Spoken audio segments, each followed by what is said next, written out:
Shabbat Shalom, familia. A punto de concluir el Shabbat. Qué feo, ¿no? Que ya el día se haya cortado a causa de este adelantamiento del horario, el horario del verano, el horario de invierno, y que el Shabbat comience más pronto, pero también se va más pronto.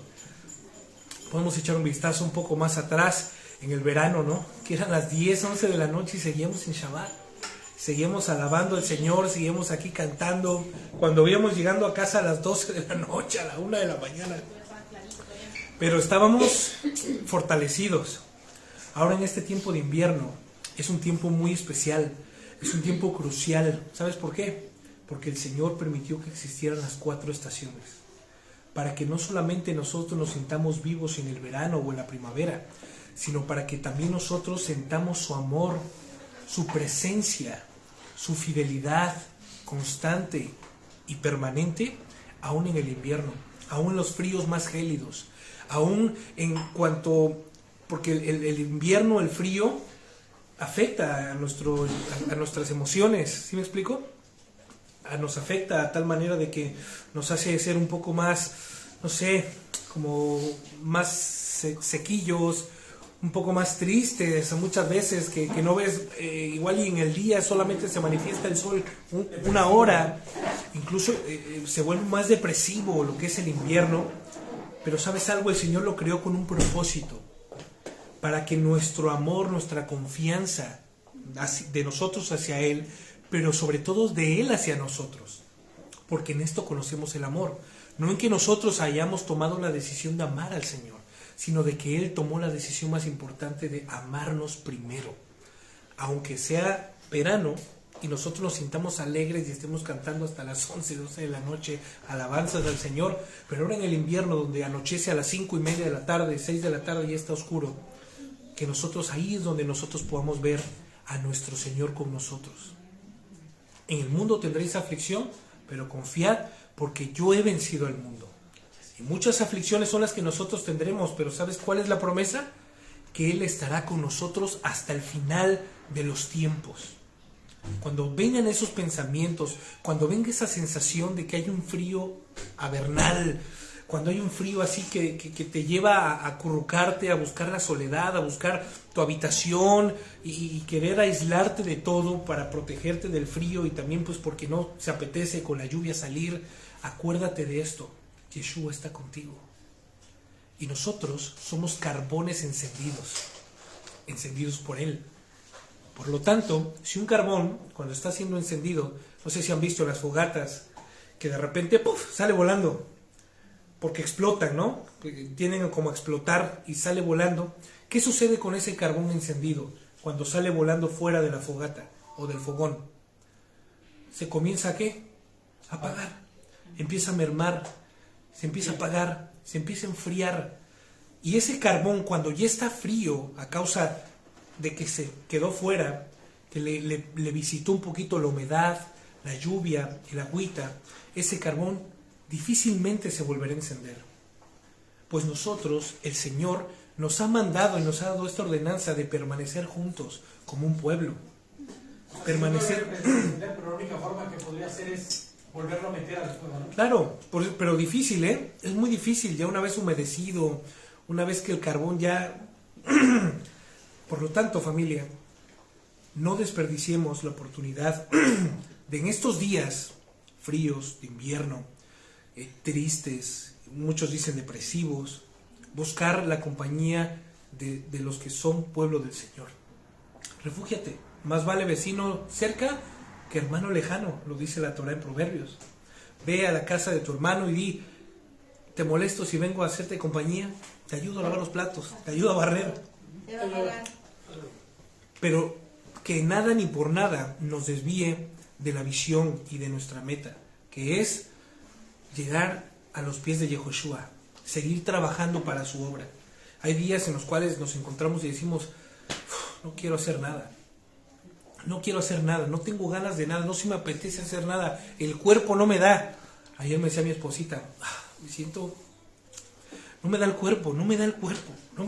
Le digo: mira, vamos a hacer, le di un cafecito caliente, le di unos apapachitos y estas cosas, y poco a poco fue entrando en calorcito, poco a poco fue como recobrando la fuerza, la energía y las ganas, y dijo, vámonos ya, déjame, ya me estás dando mucho. Entonces, esto es lo que nosotros tenemos que hacer, acordarnos que Adonai, Yehoshua HaMashiach, está con nosotros todo el tiempo. No es que el Señor, es que el Señor esté en la siesta, no lo voy a molestar de 2 a 3 porque es la siesta europea. Pues no, nuestro Señor no descansa. He aquí que no se adormecerá ni se dormirá el que te guarde, Israel. Mientras nosotros dormimos, mientras nosotros estamos dispersos, muchas veces nuestra mente estamos aquí y estamos, ¿no?, lejos, el Señor está con nosotros y el Señor ve por nosotros. Eso es lo que yo te quería compartir el día de hoy. No te sientas desanimado, no te sientas solo, porque si algo tiene el invierno es que te hace sentir así, te hace que tú percibas las cosas como no son, en una realidad completamente distópica, completamente diferente a la realidad del Señor, porque nuestro Señor no deja de ser en ningún momento y en ninguna estación. ¿Acaso no se mostró Él como esa columna de qué? De humo, ¿no? Esa nube de humo y esa columna de fuego. Mientras Él, quizá la noche por el desierto hacía un frío, se los protegía con esa columna, ¿no?, y los mantenía calientitos. Y si por el día ese sol agotador estaba achicharrándonos, pues el Señor les cubría y los mantenía a una temperatura bien. Pues el que busca al Señor en cualquier tipo de estación y en cualquier momento será protegido y será guardado por el Señor. Y no lo digo yo, lo dice su palabra. Así que bueno, vamos a darle paso a este capítulo 11 del primer libro del profeta Samuel. Hemos visto que el pueblo ya había desestimado al único y verdadero Rey de Reyes y Señor de Señores.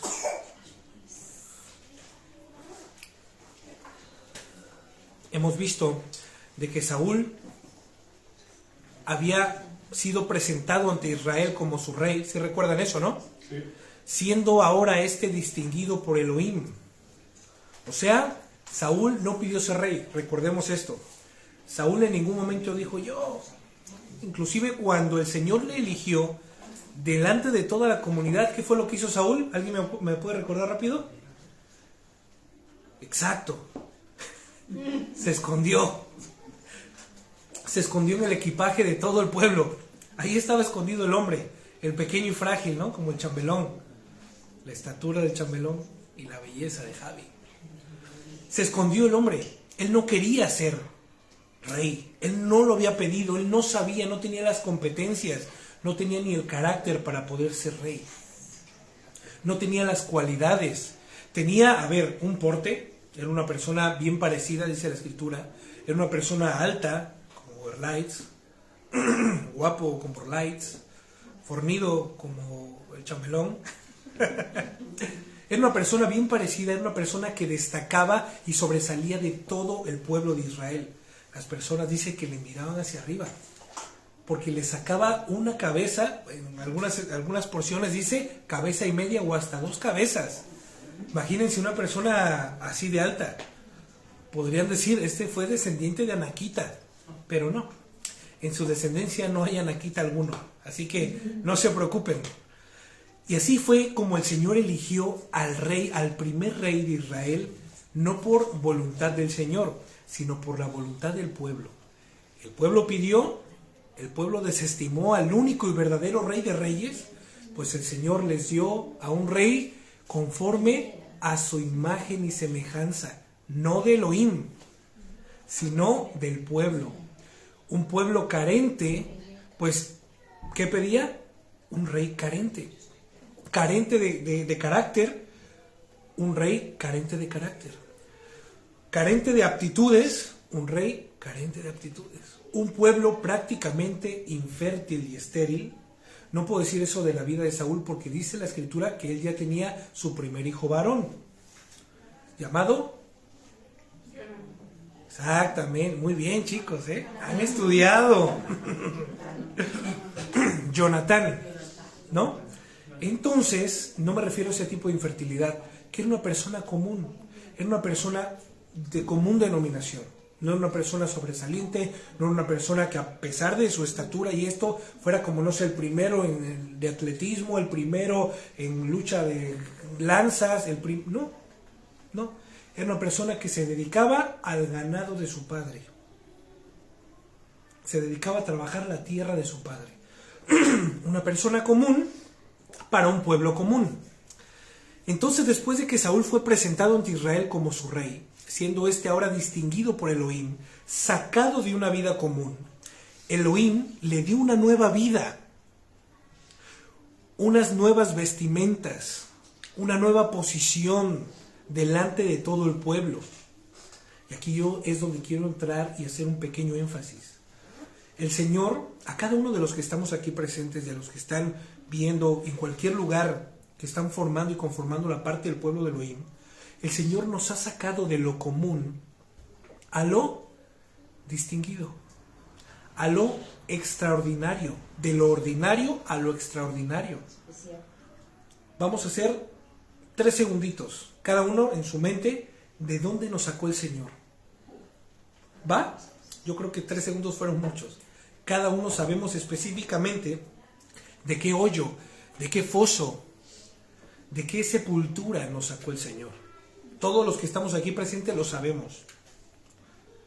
Ahora, 3 segundos para pensar en dónde estás ahora y lo que el Señor ha hecho en tu vida. Lo que eres ahora, lo que estás haciendo ahora y quién eres ahora, ¿será producto de tus decisiones? Efectivamente, en parte sí y en parte no. La primera parte fue que aquella persona que es realmente puesta delante del Todopoderoso, Yehoshua HaMashiach, no puede volver a ser la misma, jamás. Cuando Yehoshua HaMashiach tú vas caminando con tus manos en los bolsillos, caminando boca abajo, y de repente, al no mirar hacia el frente, al estar mirando a ti mismo, mirando tus pies si acaso, y estar pensando en miles de cosas, no te das cuenta con quién has tropezado, no te das cuenta con quién has golpeado. Me ha pasado a mí muchas veces. De repente estoy con cosas en la cabeza y camino hacia un lado y pido disculpas. No, discúlpame, no te vi, perdón. O les pasa eso a mí, conmigo. Se tropiezan conmigo, discúlpame. Pero en este caso, Yehoshua fue quien se puso ahí como esa piedra de tropiezo para que nosotros tropecemos con él. O sea, que no andábamos por ahí casualmente y de repente llegamos a esta nueva vida, pues por casualidad, por mera coincidencia. No fue así. Yehoshua personalmente se le puso enfrente a Jenny, a Erlaitz, a Yanesita, a Habibi, a la Hechua, a Hani, y todos los que estamos aquí, es mi deseo y mi corazón, hemos tropezado con él, hemos chocado con él. Y al chocar con tanta amor, con tanto poder, con tanta plenitud, mi vida no ha vuelto a ser la misma jamás. Y esto es lo que sucedió con Saúl. Después de que ya había pasado las pruebas o aquellas cuestiones que le había dicho el profeta Samuel, diciendo, para que veas que no es cosa mía, mientras tú vas caminando de regreso a tu casa te sucederán estas cosas. Y sucedieron, y Saúl se estaba tratando de autoconvencer, realmente me está pasando. Yo creo que el hito de esa convicción fue cuando el hombre estaba profetizando, ¿no? Cuando el hombre estaba profetizando juntamente con los profetas. Estaba cantando alabanzas al Señor, estaba declarando las bondades del Eterno. Él estaba haciendo algo que no hacía porque era una persona común. Era una persona que no era dedicado al Señor. No era un sacerdote, no era un profeta, no era un levita, ni siquiera descendiente por tribu de alguno de ellos. Sino que era una persona común, una persona trabajadora, una persona que, hacía su vida, pero no su vida giraba alrededor del Señor. Pero cuando sucedió esto, Saúl dijo, parece ser que sí soy yo. Parece ser que esto realmente me corresponde a mí. Cuando el Señor dice que en cuanto se dio la vuelta de estar en entrevista con el profeta Samuel, el Señor le dio un nuevo corazón, lo declara la Escritura. Lo hizo una nueva persona. Cuando tú y yo venimos al conocimiento de Yehoshua, del Evangelio, lo primero que hace el Señor es que darnos un nuevo corazón. Lo segundo que es lo que hace el Señor con su pueblo, cuando viene al conocimiento suyo y cuando acepta el sacrificio del Señor, le cambia las vestiduras, porque el Señor no puede tener contacto con la vileza, con lo sucio, con lo oliente, con lo que hiede. No puede. Por eso el proceso del Señor es, te vio, se acercó a ti y te lavó. Te lavó. Él te lavó, dice la Escritura, que nos ha lavado con jabón de lavador, con jabón. Ay, esta dislexia, Dios mío. Con jabón de lavadores, ¿no? Que nos ha refinado más puramente que el oro, que la plata. Que el Señor se ha dado el tiempo de limpiarnos. ¿Para qué? Para colocarnos vestiduras nuevas. Este proceso que estamos viviendo o que hemos vivido nosotros es el mismo proceso que Saúl vivió. Una vez confrontado con el Todopoderoso, el Santo bendito es, su manera de pensar cambió. El Señor le dio un nuevo corazón. Eso no significa que este hombre ya era perfecto. Eso no significa que este hombre ya tenía las aptitudes necesarias. Esto no significa que este hombre tenía las competencias y que estaba listo para ser el mejor rey de todo Israel. No es así. Pero tenía el primer paso, el favor de Elohim. Tenía el primer paso, que el Señor estaba con él. Y el primer paso, que el corazón de este hombre, Saúl, había sido cambiado. Segundo paso, sus vestiduras, sus vestimentas, ya no iban a ser las mismas que cuando era una persona común. ¿Recuerdan cómo el Señor distinguió de entre todas las tribus a la tribu de Leví? ¿Quién me lo puede decir rápidamente? ¿Algún Erlaitz por ahí que esté? ¿Alguna Bibi? ¿Alguna Anita María? El Señor les permitió utilizar una vestimenta, aunque no eran todos sacerdotes, pero sí eran todos levitas. Las vestimentas que utilizaban los levitas eran vestimentas de personas libres. Eso va implícito en la palabra Cohen, libre, libres.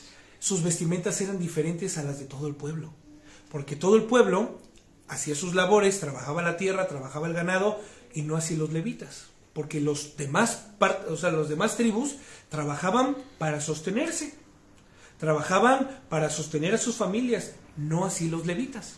Los levitas trabajaban única y específicamente para Elohim, para el Dios Todopoderoso. Su trabajo era mantenerse limpio. ¿Se acuerdan de esto, no?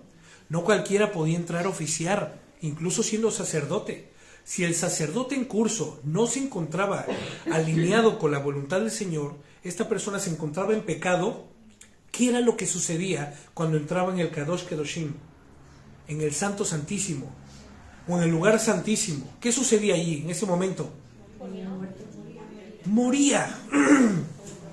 Por lo tanto, el sacerdote sí era libre. No tenía que trabajar como tenían que trabajar los demás del pueblo, pero tenía una responsabilidad superior a las de todo el pueblo. ¿Y esta responsabilidad cuál era? Mantenerse santos, mantenerse limpios, mantenerse distinguidos, puros. Esta era una especificación que el Señor había demandado para los levitas. Pues, ¿qué creen? Esto mismo el Señor había demandado para el rey. ¿Se acuerdan en el capítulo 10, en los versos últimos, cuando dice la Escritura que en cuanto fue nombrado rey sobre todo Israel, Saúl, lo primero que fue corriendo a Samuel, dijo, ay, antes de que se me olvide, fue corriendo el Samu, agarrando los rollos de la Torá, y empezó a decir, antes de que se vayan todos, espérense, esto es lo que el rey tiene que hacer para con el pueblo, y esto es lo que el pueblo tiene que hacer para con el rey. ¿Ya? ¿Se acuerdan que lo vimos, no? El Shabbat pasado. Vale. Entonces, ¿qué es lo que estaba pasando aquí? Que Saúl ya no iba a ser el mismo de antes. Saúl ya no tenía que tener la misma visión que tenía antes, los mismos intereses que tenía antes. los mismos deseos y anhelos que tenía antes. Incluso por pensar que él era rey, me voy a enriquecer. Ya no voy a tener que trabajar lo que trabajaba con mi padre por 20 monedas de plata. Ahora me van a dar 20 monedas de plata cada minuto, cada tributante de los... Baruch Hashem, ¿no? Pues no es así. ¿Sabes por qué? Porque los mandatos que el Señor le da al profeta para que le diga al nuevo Melech, al nuevo rey, era: no amontonarás riquezas para ti. Otras, ¿se acuerdan? No se harán de carros, de caballos de guerra. No tendrás muchas mujeres, solamente a tu mujer. Quedamos que si su mujer no podía darle descendencia, entonces aplicaba ¿qué? Pues el Kal Vajomer, que era la ley del levirato. Pero como este hombre ya tenía familia, pues entonces no tenía ni siquiera que ver a ninguna mujer, por lo tanto no tendría concubinas. Porque este rey era un rey, sí, como todos los demás reinos que tenían sus reyes, pero era un rey diferente. Era un rey distinguido, porque este rey solamente iba a ser la sombra y la figura del único y verdadero rey de reyes. ¿Ya sabe más o menos por dónde va la cosa? La vida de Saúl estaba siendo transformada así como pasan los minutos en este momento, como pasan los segundos. Él no veía de dónde ni por dónde le veían, pero le estaban llegando. Él ya no podía hacer lo que él quería. Él ya no podía vivir de la forma en la que él vivía. Él ya ni siquiera se podía andar paseando con libertad en la ciudad. ¿Me explico? Él tenía que darse a respetar. Él tenía que tener ese honor, pero no impuesto por él, sino él tenía que distinguirse de entre todos los habitantes del pueblo. ¿Para qué? Para que supieran que él era el rey. ¿Sí me siguen o no me siguen? Bueno, entonces, ¿qué creen que estaba pasando? Que esto no significa que a partir de que él tuvo el encuentro con el Señor, él dejó de tomar decisiones. O sea, el Señor lo eligió él como rey, entonces él va a ser mi robotito. Saúl va a ser mi títere. Yo siendo Dios, Saúl va a ser mi títere. No. El Señor nunca nos ha quitado la capacidad de decidir. Ojo, yo quiero que nosotros esto lo tengamos muy en claro. Somos suyos, pero nosotros podemos decidir dejar de serlo. Nosotros al día de hoy podemos tomar la decisión de decirle: Dios, yo no quiero ya nada contigo. Podemos hacerlo. Tenemos esa libertad, ¿sabes? Porque el día de hoy el Señor te ha hecho a ti robot. Y esta es la respuesta para aquellas personas que piensan en que el libre albedrío, por así decirlo, y mal llamado, deja de existir cuando vienes al conocimiento del Señor. Tu vida, no me respondas por favor, sino respóndete a ti mismo. ¿Tu vida es 100% perfecta diariamente? ¿Sí o no? No. ¿Por qué no? Porque todos los días tomamos decisiones. Y si nuestra voluntad fuese quitada por el Señor en el momento en que venimos al conocimiento de su voluntad y su santidad, entonces actuaríamos ya no como nosotros mismos, ¿o no? ¿Sí me siguen o no me siguen? Sí. ¿Un poquito? Voy un poco más despacio porque esto es medular. Porque se nos hace muy fácil juzgar a Saúl. Como decir, no, es que a ver, es que este rey, pues es que no, Pero si nosotros estuviéramos en los zapatos de Saúl, bueno, en las sandalias, porque no había zapatos, en las sandalias de Saúl, si nosotros estuviéramos cubiertos con la misma capa que el Señor cubrió a Saúl, ¿hubiéramos hecho lo mismo que hizo Saúl, sí o no, familia? Sí. Claro que sí. Porque el Señor estuvo con él, el Señor le ungió, el Señor le prometió que él estaría con él hasta el final de sus días. Pero ¿sabes qué fue lo que sucedió? Que aunque esto lo supo Saúl, Saúl tomó sus propias decisiones. No con la medida y no en función a la voluntad del Señor, sino a la función y a la medida de sus propios deseos, caprichos, anhelos. Yo les estoy dando un mega spoiler, pero yo quiero que esto nos quede muy presente, porque nosotros estamos en el lugar de Saúl, no como reyes, sino como personas que el Señor separó para sí mismas. El Señor las apartó para Él. El Señor a ti te ha apartado para Él, para que tú le sirvas, para que tú veas por la causa del Señor. ¿Sí me explico? Por lo tanto, si yo hago lo que me apetece y lo que yo quiero hacer, ¿qué es lo que yo estaré haciendo? Saliéndome de la voluntad del Señor. Y esto es algo que yo quiero que nos quede muy claros. El hecho de que el Señor haya elegido a Saúl de entre todos los habitantes del pueblo para que fuese el rey, no significa que este hombre ya era perfecto y que iba a hacer las cosas tal cual el Señor las dijera. Porque el hecho de que el Señor estuviera con él no eximía la responsabilidad que tenía Saúl para con el Señor. Que tú te digas soy creyente, que tú te digas soy cristiano, que tú te digas soy redimido, no significa que te exima de tu responsabilidad de cultivarte diariamente, de tener contacto con el Señor cada momento y en cada día de tu vida. No te va a eximir de esa gran responsabilidad y privilegio que el día de hoy tenemos. Por lo tanto, no es que este hombre, Saúl, se haya convertido en un robot. Al contrario, después de ser elegido como rey, lo primero que hizo Samuel ante todos y ante Saúl, les repito, fue decirle, este es tu deber como rey para el pueblo. Y pueblo, esto es lo que tú debes de hacer para con tu rey. ¿Sí me siguen? Para que esto pudiese tener su debido cumplimiento conforme a lo que el Señor mandaba.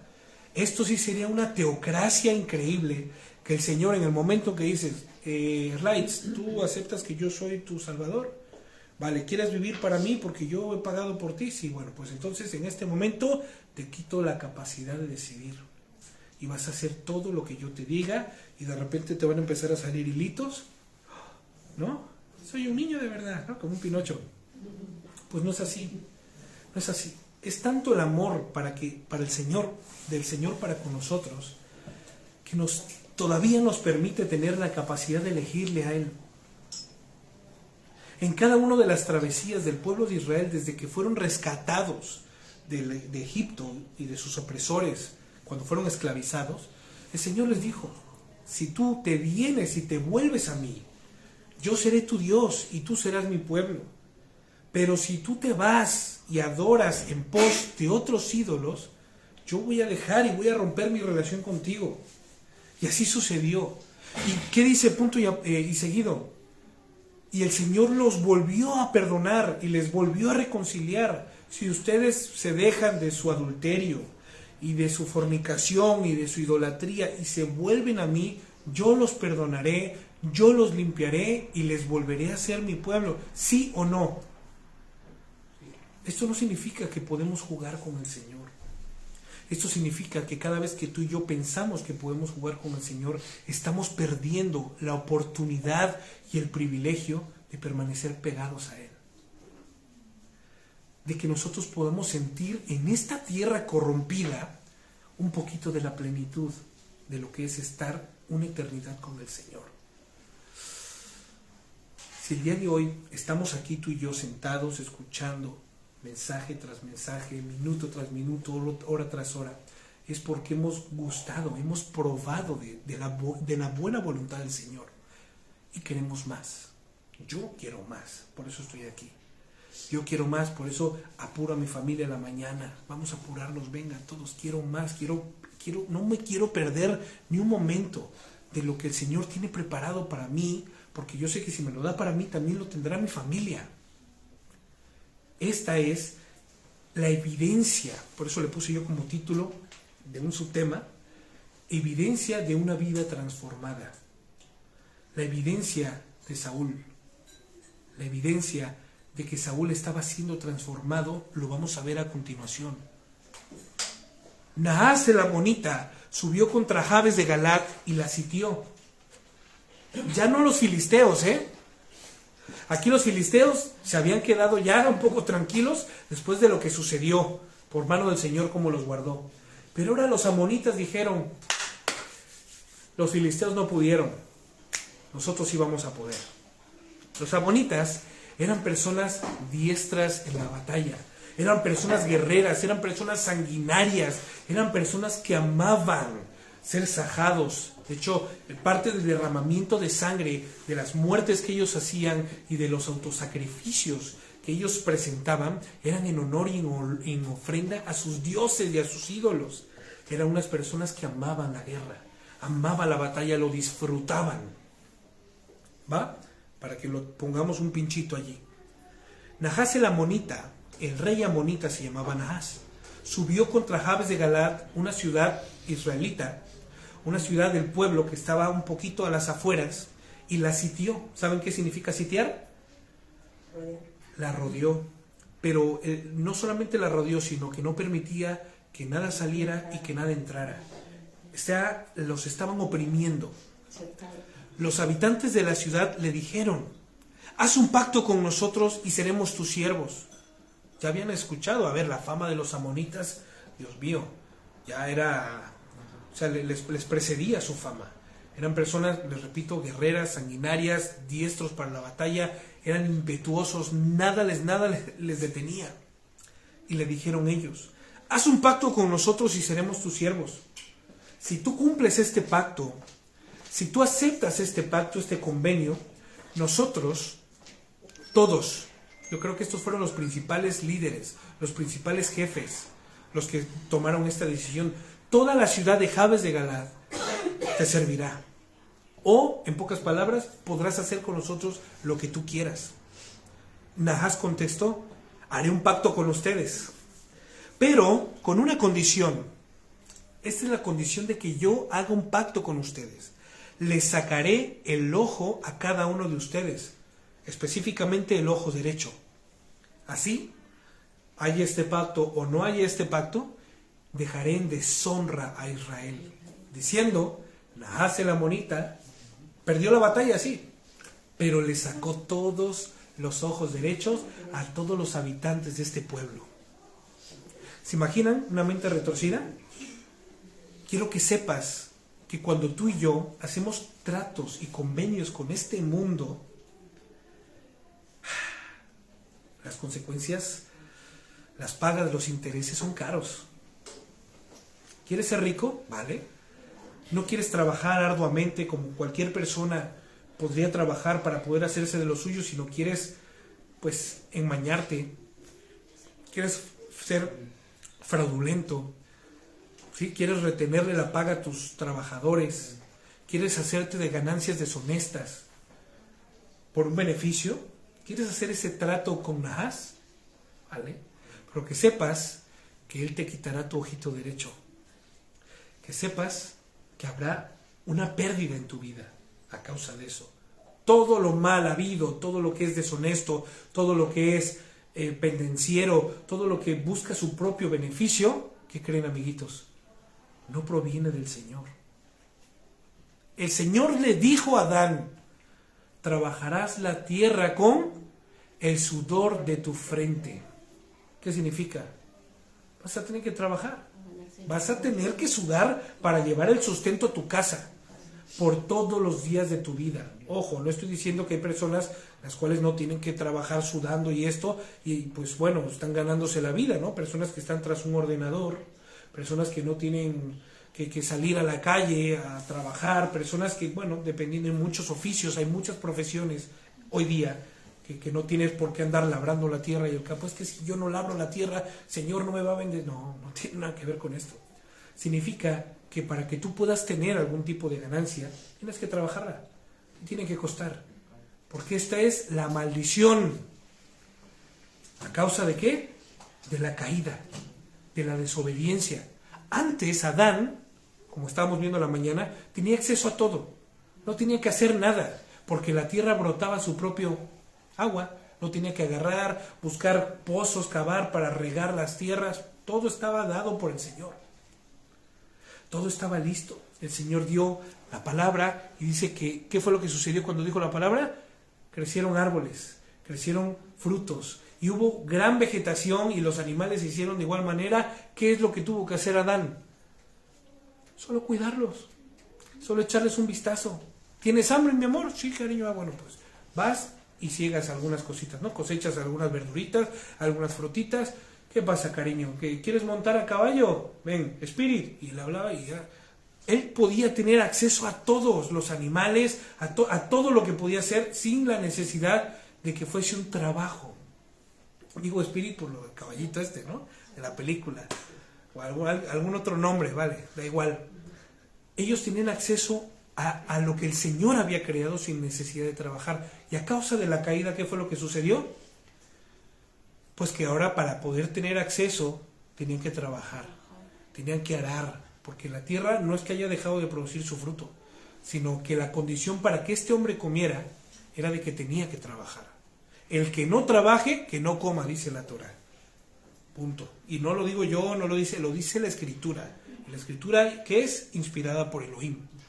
Por lo tanto, cualquier persona de nosotros que quiera pasarse el escalón de poder sudar, de poder sufrir el sacrificio para poder tener una mejor condición y calidad de vida, pues sepamos que vamos a tener una retribución pues no muy buena. Cualquiera que quiera hacer un pacto con Nahas, sepa que Nahas le quitará su ojito derecho. ¿Va? Así dejaré en deshonra y grande afrenta a todo Israel, respondió Nahas. Por lo tanto, acordémonos de algo que es muy importante. El pueblo de Israel podía hacer alianzas, pactos, convenios con otros pueblos extranjeros. No. No. ¿Sí o no? ¿Quién va más? No. ¿A la una, no a las dos? ¿Sí? Pues no podía. Vamos a ir rápidamente a Éxodo 23:32. Yo lo voy a leer. No hagas ningún pacto con ningún extranjero ni con sus dioses. Si los dejas vivir en tu tierra, te pondrán una trampa para que adores a sus dioses y acabarás pecando contra mí. Instrucción del Señor. ¿Quiénes eran los amonitas? ¿Qué carambas estaban haciendo cerca del pueblo de Israel? ¿Quiénes eran los filisteos? ¿Por qué tenían que estar cerca y rondeando al pueblo de Israel? Fíjate qué tan chueco es el fondo de los amonitas, que son el resultado de un incesto. Para allá iba, ¿eh? Bueno, aquí de un pequeño spoiler. Pero, ¿por qué no acabó el pueblo de Israel con aquellos pueblos extranjeros que el Señor les ordenó? Éxodo 34, yo lo voy a leer. Por lo que a ti te toca, cumple con lo que hoy te mando. Echaré de tu presencia, mira lo que le está diciendo el Señor a su pueblo. Echaré de tu presencia los amorreos, los cananeos, los hititas, los fereceos, los jebeos, los jebuseos. Paz. Ten mucho cuidado de no hacer ningún pacto con los habitantes de la tierra que vas a ocupar, pues de lo contrario serán para ti una trampa. Les repite luego, posteriormente. Derriba sus altares y haz pedazos sus piedras sagradas, sus ídolos, sus imágenes de deidades. No adores a otros dioses, porque Elohim es un Elohim celoso. Su nombre es Elohim celoso. No hagas ningún pacto, y lo vuelvo a repetir, no hagas ningún pacto con los habitantes de esta tierra, porque se prostituyen por ir tras sus dioses, y cuando les ofrezcan sacrificios a esos dioses, también te invitarán a participar de estos sacrificios. ¿Y qué es lo que los habitantes de Jabes les estaban diciendo? Haz un pacto con nosotros. ¿Qué es lo que estas personas estaban buscando? Vamos a ver, porque tenemos que estudiar la Escritura desde todos los puntos, no solamente de la literalidad. Si yo me fuera a la literalidad, ¿qué dirían? Ya pecaron, porque ya lanzaron un convenio, porque ellos quieren pactar con las personas anteriores, ¿sí me explico? Pero vamos profundizando un poco más en los mandamientos de nuestro Señor. Y uno de los principales mandamientos es no matarás. Pero implícito en el no matar, ¿qué está el antónimo?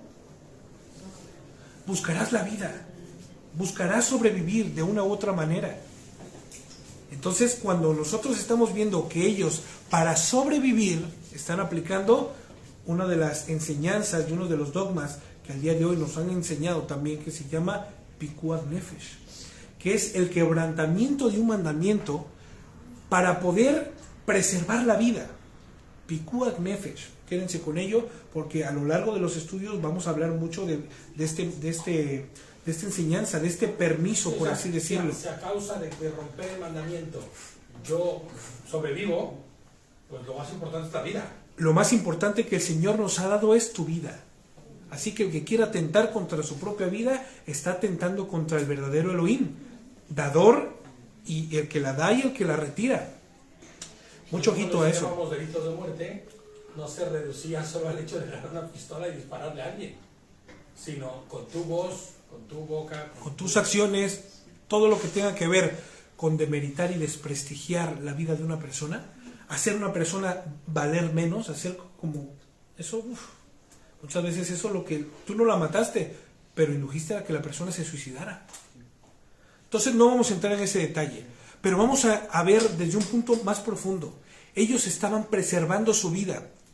Aquí está la clave de la instrucción. Ahora lo que ellos querían era tiempo para poder ser rescatado de los amonitas. Por lo tanto, el pacto que ellos hicieron no fue en todo con la intención de ser sus siervos, sino fue el plan de escape perfecto que en ese momento ellos vieron pertinentes. Una estrategia, ¿no? Fue una estrategia, porque el cumplimiento es, si nadie viene a libertarnos, entonces seremos tus esclavos. Hasta ese momento se cumpliría el pacto. Por lo tanto, es algo que no se ha... que está en tránsito, efectivamente. ¿Sí me siguen? No se ha cumplido. Ellos todavía no son siervos, pero, aunque todavía ellos no fueran siervos, lo que el rey amonita hizo, pues fue quitarles el ojo. Él les arrancó el ojo derecho a todos los habitantes de Jabes de Galaad. Y ellos dijeron, danos 7 días para que podamos enviar mensajeros por todo el territorio de Israel.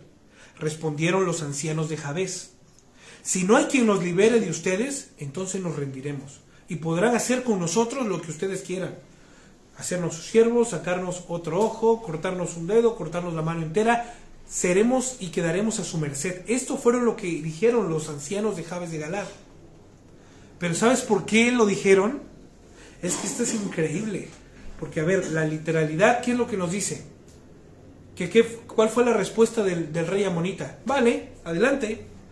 ¿Se acuerdan qué fue lo que les dije hace unos minutitos de quiénes eran los amonitas? Personas que amaban ¿qué? La muerte. Personas que amaban la guerra. Personas que les encantaba, como los aztecas, ¿me explico? Amaban los duelos. Amaban saber que si no iban a ganar, ellos serían comidos, pero serían ofrenda para sus dioses. Porque eso era lo que tenían que hacer. ¿No? Igual y no se lo comían todo, pero le comían una parte del cuerpo para poder recibir la fuerza de ese contrincante. ¿Me explico? Era un pensamiento antitorá, un pensamiento diabólico, satánico. Pero eran personas orgullosas, que el orgullo les precedía. Eran personas con tal orgullo que dijeron, vale, tráiganos a ver si no pasa nada, nosotros no le tenemos miedo a la muerte, vamos a luchar. Danos 7 días para que podamos enviar mensajeros.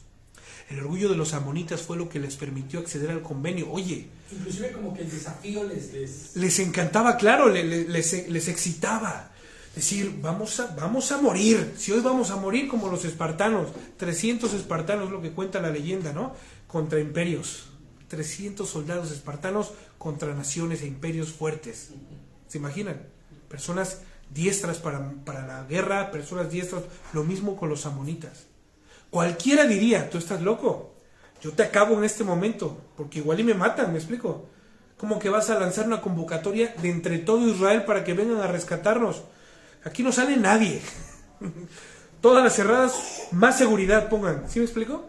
Pero ellos, el orgullo, ahí es donde ellos, los del pueblo de Jabes, le dieron en el punto medular, en su talón de Aquiles, el orgullo. ¿Sabes? Que no solamente puedes quedarte con nosotros. ¿Sabes? Que seguramente tú venzas y no solamente nos subyugues a nosotros, sino a más habitantes, y tú te podrías extender por todavía más pueblo y más regiones de la tierra de Israel. ¿Sí me siguen o no me siguen? No los quiero aburrir, Quiero que se pongan en la tesitura de los amonitas, diciendo, esta es nuestra oportunidad. nosotros tendríamos que ir a conquistar hasta Judea, tenemos que ir a conquistar hasta Gibeá, tenemos que ir hasta Shiloh. Pues no, mejor que Shiloh, Judea, vengan. Y así los reventamos aquí y vamos a nuestra tierra y le decimos, venga, prepárense para transportarse todos sus campamentos para la tierra de Israel porque es nuestra. Imagínense lo que ha de haber pasado por esa mente de estos hombres perversos amonitas, efectivamente fruto de un incesto. ¿Se acuerdan de quién fue el incesto? ¿Can y su madre? No, Lot y sus hijas. una de las hijas de Lot con Lot. Cualquiera de las dos tuvieron que ver con su padre, pero alguna de las hijas, no recuerdo quién fue, que su hijo se llamó Amón.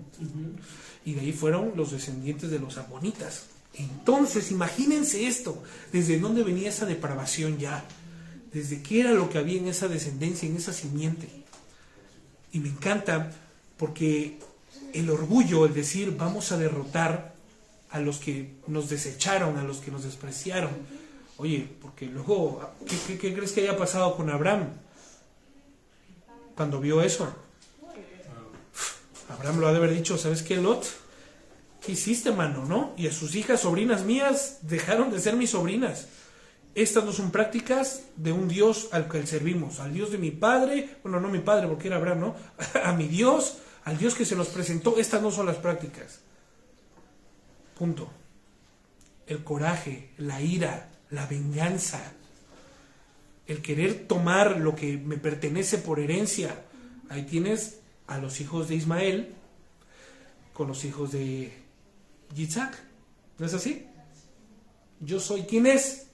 ¿Quién es el primogénito? Tú le preguntas a cualquiera de los dos y ellos te van a decir yo. ¿En quién está la promesa? Tú le preguntas a cualquiera de los dos y ¿qué te van a decir ellos?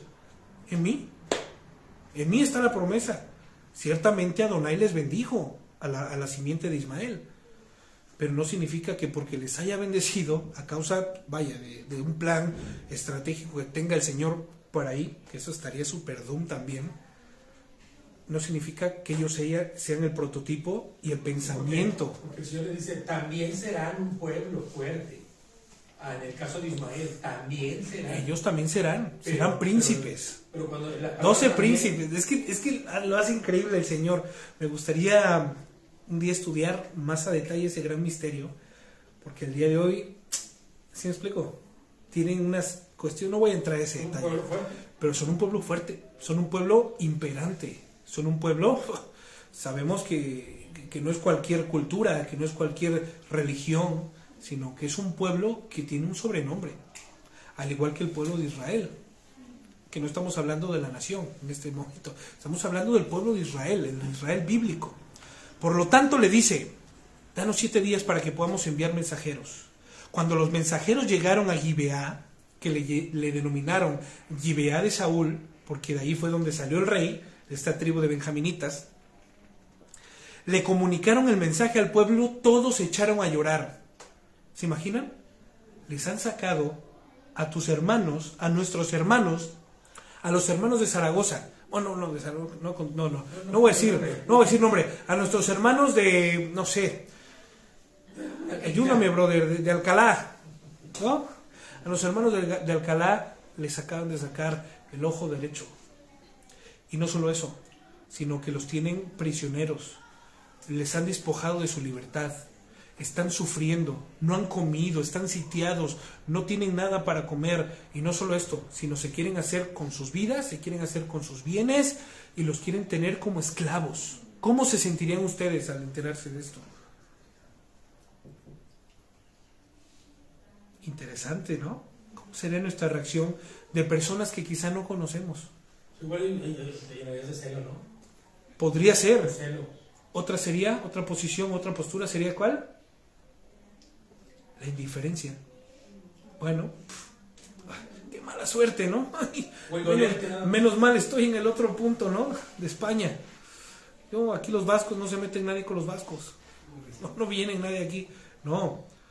Hay muchas tesituras y hay muchas posturas. Pero aquí dice la Escritura que todo el pueblo se echó a llorar, lamentándose, clamando, nuestros hermanos están siendo oprimidos, y ya ni siquiera por los bárbaros de los filisteos, ahora por otro pueblo impío.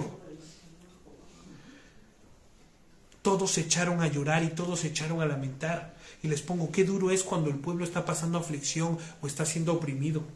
Cuando nosotros vienen y nos cuentan que un hermano se encuentra tal o está pasando tal cosa, ¿no? Al menos yo me entristezco o me enorgullezco o doy mucha alegría o le doy muchas gracias al Señor, dependiendo del testimonio de lo que venga. ¿Sí me explico?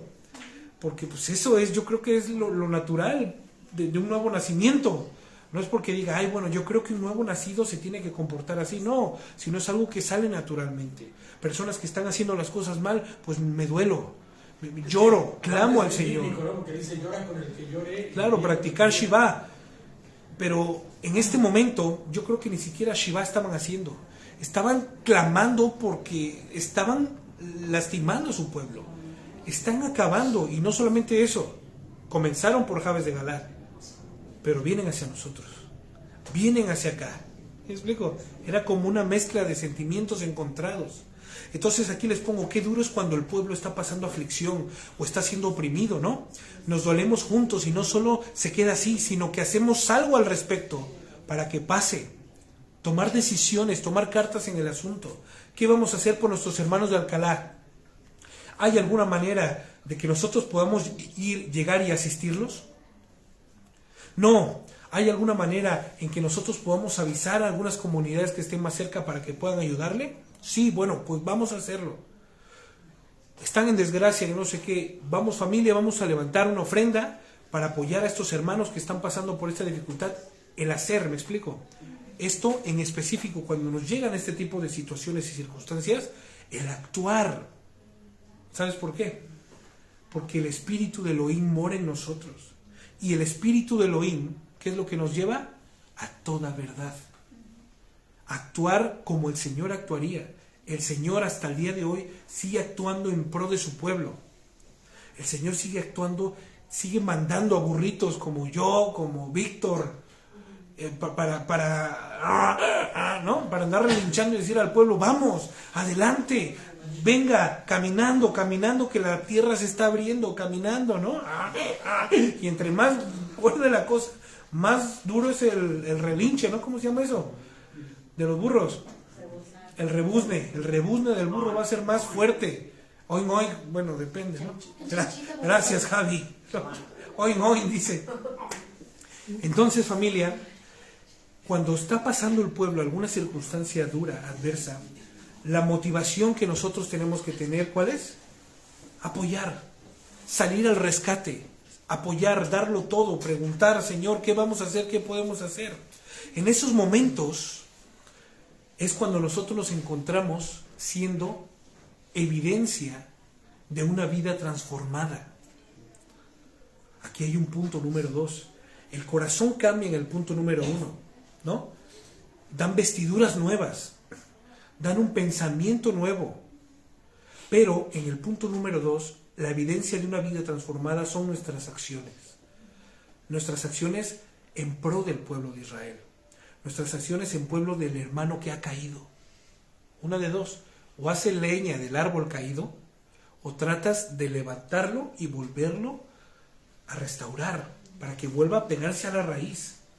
No hay de más, ¿no? Porque dice, árbol que crece torcido, no, lo agarran para columpio. Y hay personas que dentro del pueblo siempre van a ver como, ay, otra vez Javi, ¿no? Y ya sabemos, ay, el Javi otra vez, el Javi. Pero no, esa persona quizá no es de que, ay, el Javi, ¿cómo es? Necesite atención, necesite cuidado, necesite esa envergadura de todo el pueblo diciéndole, Javi, aquí estamos. ¿Sí me explico? En esos momentos, Saúl regresaba del campo, arreando sus bueyes, y preguntó, ¿qué le pasa a esta gente? ¿Por qué están llorando? Entonces le contaron lo que habían dicho los habitantes de Jabes. Saúl ni siquiera, pónganse, ¿qué tenía que estar haciendo Saúl una vez ya nombrado rey? Pues preguntando, ¿no? ¿Qué hace un rey? Pegado a Samuel, yo me pegaría a Samuel diciendo, ¿y ahora qué hago? ¿Y ahora qué hago? ¿Y ahora qué sigue? ¿Y ahora qué? Pues el chaval estaba haciendo su vida normal. Venía de estar arando el ganado, la yunta con la yunta de bueyes de su padre, ¿no? Él venía a estar trabajando y vio a la gente llorando y le dijo, ¿qué le pasa a esta gente? Y entonces el pueblo le contó lo sucedido.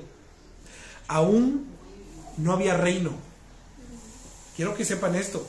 No había una casa real, no había un palacio, no había, muchos de ellos vivían en tiendas. ¿Sí me explico? Muchos de ellos todavía no tenían establecimientos como casas de roca y colada, como decimos acá, ¿no? Sino que muchos de ellos habitaban en tiendas, todavía no había un reino, no había un imperio. Saúl tampoco, y poco a poco tenía que irse habituando a su nueva posición. Cuando nosotros somos llamados a un nuevo nacimiento, nosotros como creyentes que llevamos quizá un poco más de tiempo, lo que nosotros desearíamos es que esta persona que acaba de venir y nacer y estar creyendo fuera al mismo paso de nosotros. ¿Explico? Vente a comer un pedazo de carne. No sé si vieron que en la semana yo les compartí algo de esto, de las personas que no comen carne. No estoy hablando de Light ni de Bibi. Y las personas que prefieren comer verduras, que se sepa que no porque ellos coman verduras, vamos a poner este ejemplo, ¿no? Porque ni siquiera tiene que ver con cuestión de comida, por eso les puse ahí en el ejemplo. Ellos no tienen por qué hacernos menos a los que comemos carne por comer carne, y nosotros no tenemos por qué hacer menos a los que comen verdura porque comen verdura. Esto no tiene nada que ver, porque no va ni de comida ni de vianda, esto no tiene que ver con eso, sino se refiere a esto, al nuevo, al que van haciendo de nuevo. Hay cosas que él va a decir, yo no me puedo permitir esto, yo no me puedo permitir una copita de vino porque eso igual es pecado. ¿Sí me explico? Pero de repente ven en las comilonas que nosotros a veces tenemos y me ven a mí tomando una copita de vino. A causa de mi copita de vino, para aquellas personas que apenas van creciendo, que apenas van conociendo, puedo ser de tropiezo para ellos. ¿Sí me explico? Entonces, ¿qué es lo que dice Pablo? Pues bueno, me voy a abstener de comer carne para ir a la casa de Bibi y de Erlights unos días y poder ver si sobrevivo. ¿Cierto? Entonces, a esto es a lo que se trata, de ir en un crecimiento poco a poco y parejo. De que el hecho de que yo esté tomando vinito no me da autoridad ni potestad de poder decir al que no toma, ay, es que no sabes nada, ay, es que te hace falta mucho, ay, ¿cuánto llevas en el cristianismo? ¿No? ¿Cuánto tiempo llevas en el camino del Señor? No tiene nada que ver con eso. Por eso el Señor nos dice que el reino de los cielos no es comida ni bebida, no es posición, no es color, no es estatura, no es estatus social. El reino de los cielos es de todo aquel que ha creído en Yehoshua HaMashiach, y va a tener el proceso natural y paulatino que va a tener el Señor con cada uno de ellos. No nos sintamos mal si todavía no comprendemos los grandes misterios de la Torá. No nos sintamos mal por eso. No nos sintamos mal. Sintámonos mal de no tener un poco de inquietud y curiosidad sobre los misterios de la Torá, sobre la voluntad del Señor para con mi vida. Ahí sí, sintámonos mal. Entonces, esta nueva convergencia de Saúl, esto es algo que era poco a poco. Saúl tenía que irse habituando a su nueva posición, haciendo haciendo lo que le correspondía como rey, que era pues empezar a tener un poco más de interés en los asuntos del reino, como les comentaba, pegándose un poco a Saúl, a Samuel, diciendo, Samuel, ¿qué hago? ¿Y ahora qué hago? Pero bueno, es decir, Samuel, mira, hoy ya acabé como mi tutoría contigo, pues voy a ayudar a mi padre. ¿Me explico? O sea, sin dejar de hacer, haciendo una cosa sin dejar de hacer la otra. Entonces, poco a poco irse habituando, porque de esto se trata la evidencia de una vida transformada, una transformación progresiva. Aquí no vas a ver a nadie que de repente era un impío, y la peor mala persona, y de un día para otro es una monedita de oro que le cae bien a todos, ¿no? Es una persona que todo el mundo quisiera ser su amigo. No existe eso, no existe eso, porque si existiera eso, el Señor habría de haber cometido un grave error, sabiendo que esta persona otra vez se puede volver al mar tan fácilmente. ¿Sí me explico? Si el Señor nos quitara todo lo malo que nosotros somos en un Plis Pras, que el Señor no tiene, ¿cómo decirlo? No tiene razón o límite. El Señor lo podría hacer, Pero si el Señor nos ha dejado estos aguijones en nuestra carne, es para que nosotros en este crecimiento y conocimiento de su voluntad vayamos voluntariamente diciendo, este aguijón me lo quito. Por voluntad propia. Por amor al Señor voy a dejar de hacer esto. Por amor del Señor voy dando evidencias de la transformación. Pero el primer paso lo dio el Señor. ¿Qué fue? Perdonarnos, amarnos, reconciliarnos con Él. Por lo tanto, la evidencia de una vida transformada es una transformación progresiva. Esto en cuanto a las cosas habituales o comunes que hacemos donde no hay maldad en ello, la maldad tiene que ser separada de la brevedad. Si yo, como Saúl, ¿no? ¿Qué de malo era el arar las tierras de su padre? Trabajar con los animales de su padre, nada. Pero si Saúl participaba de las peleas callejeras y clandestinas que habían en los benjaminitas, era algo malo, ¿no? Era algo de lo cual él se tenía que separar de inmediato. Pero el ayudar a su padre, el preocuparse por las tierras de su padre, era algo que él podía seguir haciendo mientras estaba capacitando para ser rey, ¿sí o no? Así nosotros igual. Hay prácticas que no son malas y que no hay maldad en ellas, que nosotros podemos seguir haciendo y practicando, pero aquellas prácticas que sí son malas y que el Señor condena, de eso sí tú y yo tenemos que estar alerta y decir, Pablo, Pedro, Juan nos instan, el que robe, no robe más, porque esto no tiene, ¿cómo se llama? Apapacho. Esto no tiene, como diciendo, el que robe no robe más, el que mienta no mienta más. ¿Sí me explico? No tiene disculpa, efectivamente, no tiene disculpa.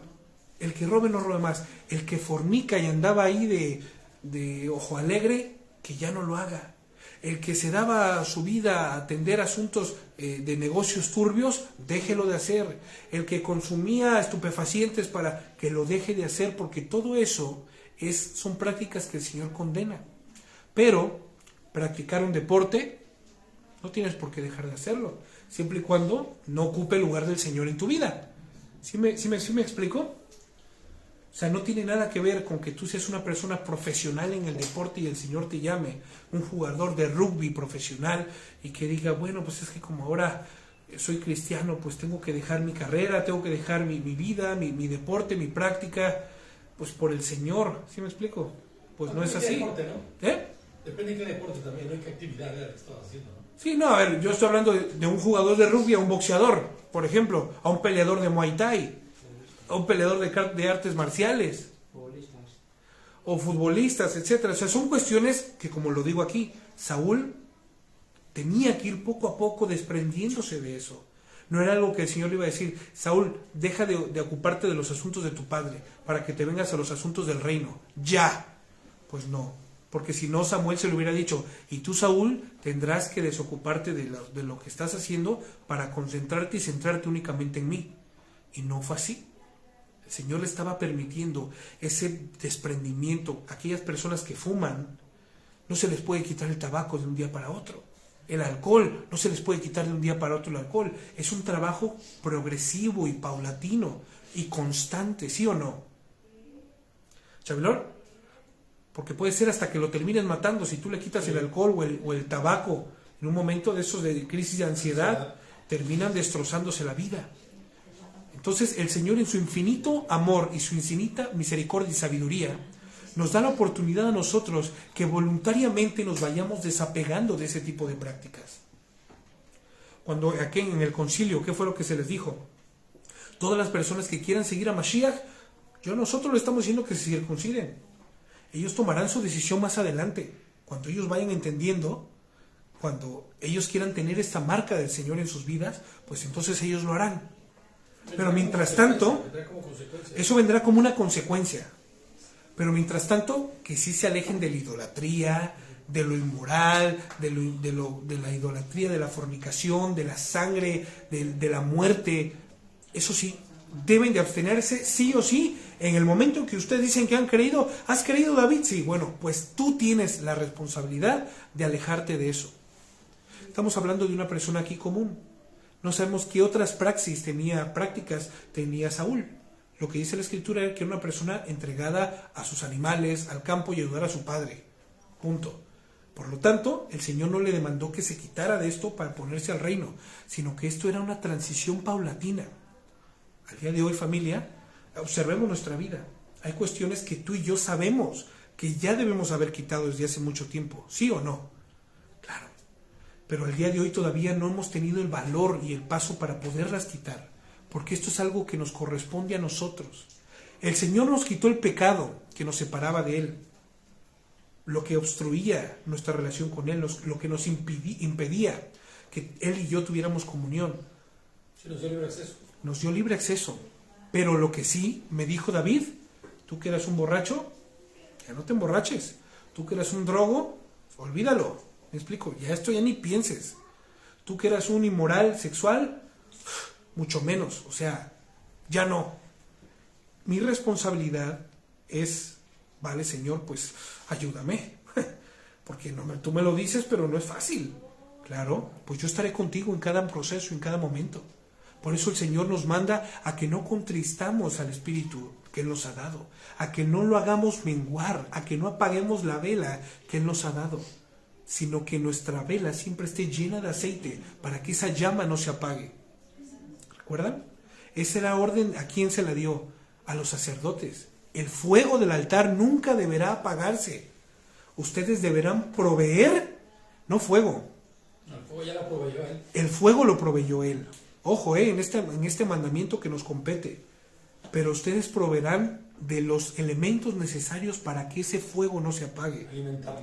Alimentar ese fuego. Las mujeres vírgenes, ¿se acuerdan? Que eran 10. 5 agarraron y llenaron su lámpara de aceite. Y las otras 5 dijeron, bueno, no sabemos en qué momento va a llegar el novio, pues tenemos tiempo. Fueron a comer, se fueron a peinar, salón de belleza, las uñas, la secadora, el vestido que no sé qué. Ay, mira que me quedó flojito. Y cuando llegó la hora de la hora, dijeron, ay, voy a acostarme un ratito. Cuando vino el novio, ya saben todo lo que sucedió, ¿no? No pudieron salir a su encuentro porque no veían nada, porque sus lámparas habían apagado. Habían puesto prioridades encima de la prioridad que era mantener sus lámparas con aceite. Y el día de hoy, eso es lo que el Señor nos está hablando.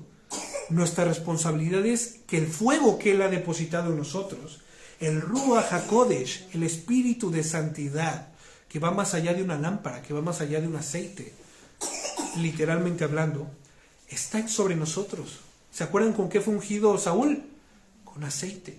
¿Se acuerdan con qué eran los ungimientos en la antigüedad?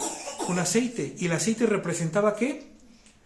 La envergadura del Señor, el derramamiento de su Ruach, la autoridad de decir, yo estoy con Él. Él es el ungido, yo estoy con Él. Mashiach, que significa el ungido y en quien permanece la unción. Cristo, que es el mismo de Christus, de una espada que era ungida con aceite para que se pudiera envainar y desenvainar fácilmente, Christus, ¿no? En el griego. Entonces, cuando nosotros entendemos que el Señor nos ha dado un espíritu de santidad y que nosotros tenemos que proveer para ese espíritu, ¿qué es lo que tenemos que proveer? Que no se apague, que mis decisiones no apaguen, que mis decisiones no hagan que el Señor retire de mí su santidad. ¿A lo que se refiere Pablo cuando dice no contristéis al Espíritu? No lo contristéis. Nuestras decisiones diarias, que son movidas por necesidades, pongamos realmente la voluntad del Señor en esas decisiones, para que tú y yo podamos tomar las mejores decisiones y esa lámpara que hay dentro de nosotros, donde amor el Ruach HaKodesh mantenga ardiente todo el tiempo, ardiendo, que tanto que estás irradiando calor, como ahorita yo me estoy achicharrando ya. Entonces, a eso se refiere. Sí, me estoy achicharrando ya, hace mucho calor. Entonces, familia, esto era lo que estaba sucediendo con Saúl. Poco a poco, el Señor estaba trabajando con su vida. Saúl tenía que tomar decisiones en pro de la santidad del Señor y en favor de Él. Y eso es lo que estaba sucediendo. Entonces, familia, yo creo que vamos a terminar con los últimos 2 versículos. Gracias, Señor. Entonces, les voy a leer el comentario como lo tenía yo. Aún no había reino como tal. Saúl poco a poco tenía que irse habituando a su nueva posición, haciendo lo que le corresponde, con los méritos reales, sin dejar todo lo que él hacía de momento y de golpe. Porque de esto se trata la evidencia de una vida transformada, en una transformación progresiva. Esto en cuanto a las cosas habituales o comunes que hacemos, donde no hay maldad en ello. Podemos seguirlas practicando sin remordimiento ni condenación alguna. Pero en las prácticas o hábitos en los que sí hay maldad, donde hay apuestas, donde hay dinero de por medio, donde hay amistades, de falsedades, etcétera, etcétera, eso sí tenemos que desarraigar y que arrancar a la brevedad, ya sea por Adonai, como lo que el Señor hizo con Shaul. Por eso dice que él fue como un abortivo, ¿no? Algo que fue tan espontáneo, algo que fue no planificado. ¿Sí me explico? Shaul Pablo, exactamente. ¿Qué fue lo que hizo? El Señor transformó su vida así. Pero el proceso de esa transformación, la evidencia de esa transformación, no fue en ese momento. No es que en ese momento Saúl agarró y dijo, Pablo, voy a ir a predicar el evangelio ahora a todo el mundo. No. ¿Cuánto demoró? 12. Aproximadamente 14 años antes de presentarse a ¿quiénes? A los apóstoles, para decirles, este es el mensaje que el Señor me ha conferido a mí, el último de ustedes. Que no solamente a ustedes los judíos y para su pueblo los judíos, mi pueblo también, porque él era judío, recuerden, sino a todos los gentiles. Eso fue un impacto, eso fue un choque brutal, pero por eso el Señor había tomado la vida de Shaul para poderlo transformar de esa manera. 14 años aproximadamente fueron los que sucedieron antes de que Pablo hiciera algo, antes de que Pablo hiciera nada. Mientras tanto, él tuvo que ir desaprendiendo, a tal grado de que él dijo, todo lo que yo sé, todo el enriquecimiento que yo aparentaba tener, maestro de maestros, ¿no? Judío de judíos, fariseo de fariseos, lo tengo por desecho, por basura, con tal de ¿qué? De ganar a Yehoshua. Cuando Saúl escuchó la noticia, verso 6, el Ruach HaKodesh vino sobre él con poder, y enfurecido, agarró 2 bueyes de los que llevaba, sus bueyes, su ganado, y los descuartizó. Y con los mensajeros envió los pedazos. Imagínense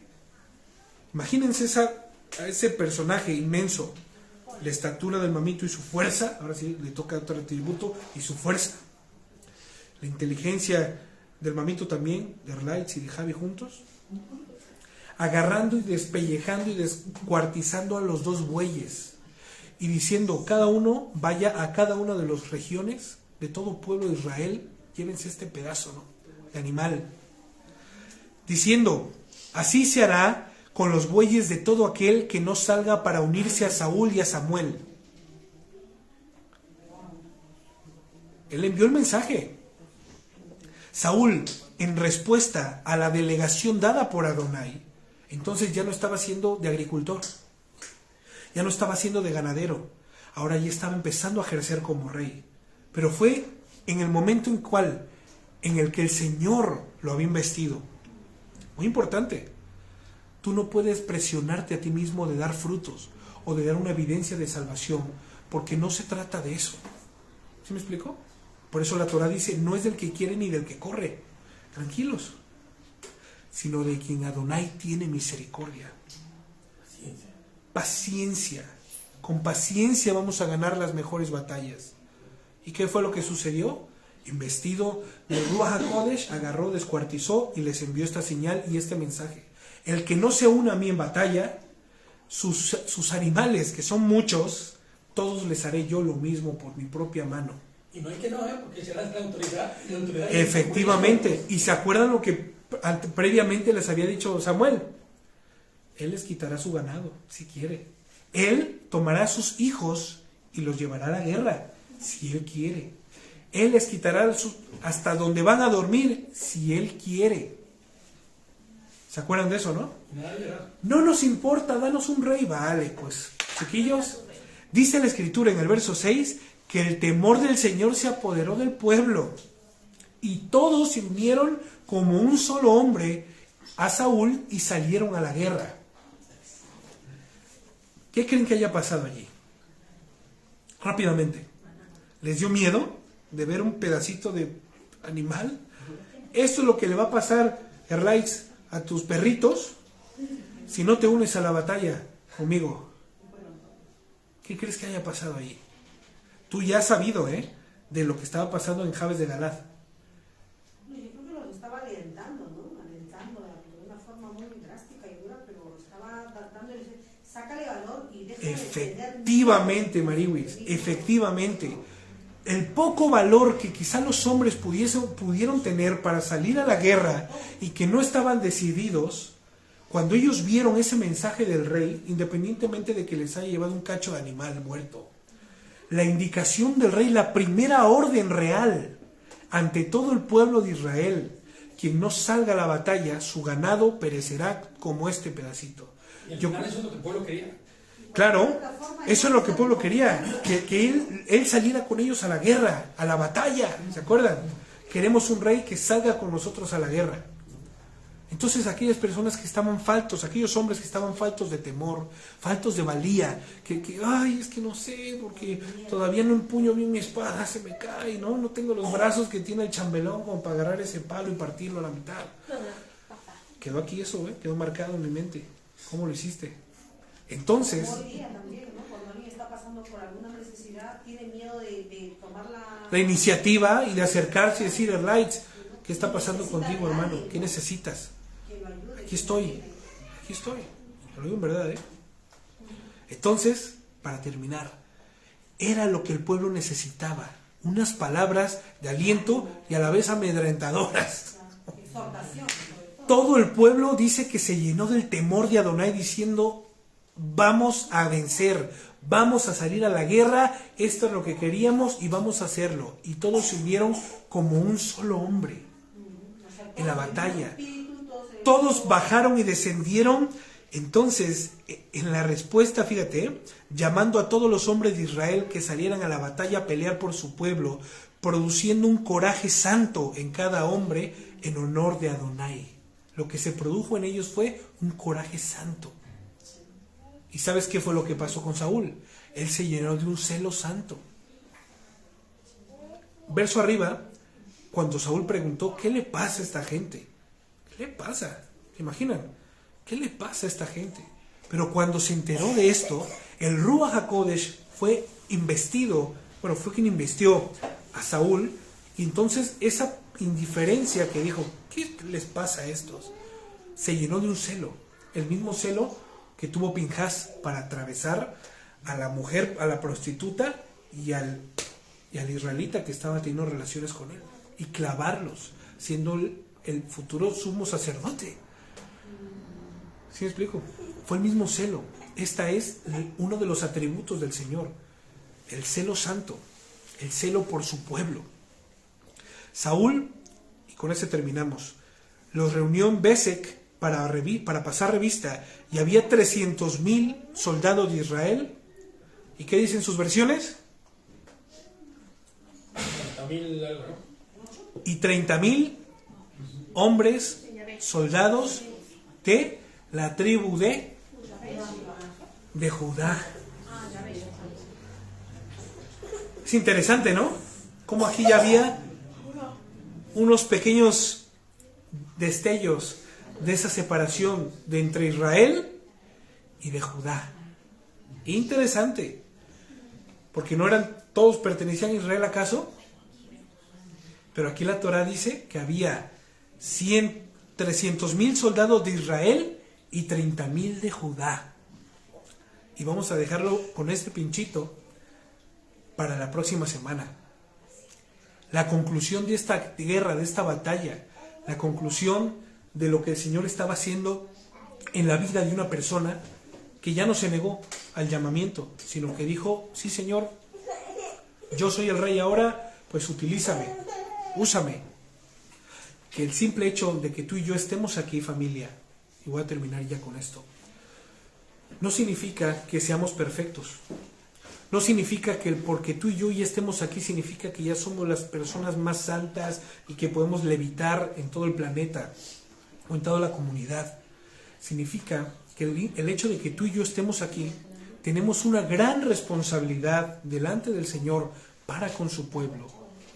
Que si hoy tomamos la decisión de honrar al Señor, de quitarnos aquellas cosas que el Señor demanda ya que dejemos de hacer, de pensar, de hablar, de actuar, nosotros vamos a honrar verdaderamente al Señor y vamos a dar evidencia de una vida transformada. Porque esto ya no será por imposición del Señor, sino se convertirá en amor a Él. Un amor recíproco, un amor que le devolverá al Señor no algo de ti para Él, sino lo que el Señor se merece, que es la humildad, el amor, el respeto y todas las cosas. Amén. Familia, Shabbat Shalom. Vamos a continuar con esta historia la próxima semana. Vamos a concluir porque es muy interesante el perfil que tiene Saúl a nosotros. Porque nosotros podemos pensar abiertamente y arbitrariamente, pues esto le sucedió a Saúl, pero esto también nos sucede a nosotros, porque nosotros también hemos sido elegidos por Él, distinguidos por Él. Shabbat Shalom, familia, un abrazo. Shabbat Shalom.